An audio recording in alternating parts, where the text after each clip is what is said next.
How to use wallets in Calculator Sharp Vault. Log into the app using your master password. Tap on the wallet icon to access your wallet.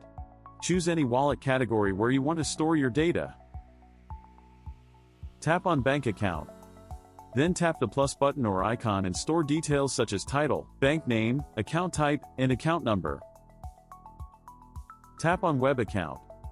Then tap the plus button or icon and store URLs, usernames, and passwords for your web accounts.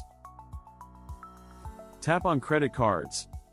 Then tap the plus icon and save details such as card title, cardholder's name, card type, card number, verification password, and expiry date.